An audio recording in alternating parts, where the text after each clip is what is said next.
नमस्कार, जय जिजाऊ, जय शिवराय, जय शंभूराजे. तर आज मी निघाली आहे पुण्यातील रेस कोर्सला.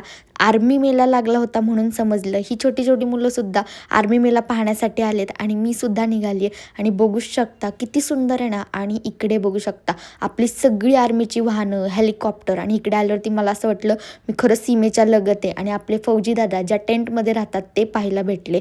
नंतर आम्ही आमचं चेकिंग केलं आणि मग आतमध्ये गेलो आणि आपल्या भारताचा ध्वज बघून एकदम मनाला प्राऊड फील झाला.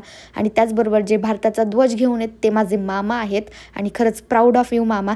सातारा जिल्हा हा शूरवीरांचा, फौजींचा जिल्हा म्हणून ओळखलाच जातो. ह्याचं उत्तम उदाहरण तुम्हाला इथं पाहायला भेटले. त्यानंतर परेड सुरू झाली, ती पाहायला भेटली. त्यानंतर तुम्हाला पण आर्मीमध्ये ॲडमिशन घ्यायचं आहे का?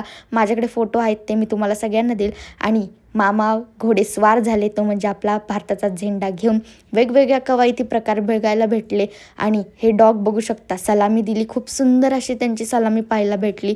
आणि नंतर त्यांचे वेगवेगळे ट्रेनिंग कसं झालं ते पाहायला भेटलं. मामांसोबत सगळ्यांनी फोटो घेतले. आणि खरंच मामा प्राऊड ऑफ यू. फौजी आणि शेतकरी यांचा आपल्याला अभिमान वाटलाच पाहिजे. आणि त्याचबरोबर इकडे भरपूर असे वेपन्स होते, त्यांची माहितीसुद्धा दिली होती. ती सगळी वेपन्स आम्ही पाहिली आणि बापरे, वेगवेगळ्या प्रकारचे वेपन्स. आणि मी सुद्धा माझा फोटो आणि व्हिडिओ घेतले. सोडूला पण आवड आहे, त्याच्यामुळे त्याचं पण चाललेलं. माणसाने प्रयत्नाला कधी हारायचं नाही, प्रयत्न कायम करतच राहायचे.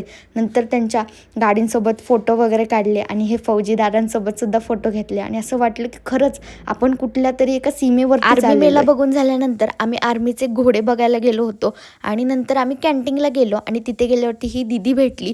ती म्हणजे नुकतीच इंडियन नेव्हीमध्ये तिचं सिलेक्शन झालं होतं आणि ती तिचं ट्रेनिंग कंप्लीट करून आली होती. खरंच खूप अभिमान वाटतो की मुली कोणत्याच क्षेत्रात कमी नाही, याचं उत्तम उदाहरण आहे. आणि खरंच प्राऊड ऑफ यू दीदी. जय हिंद.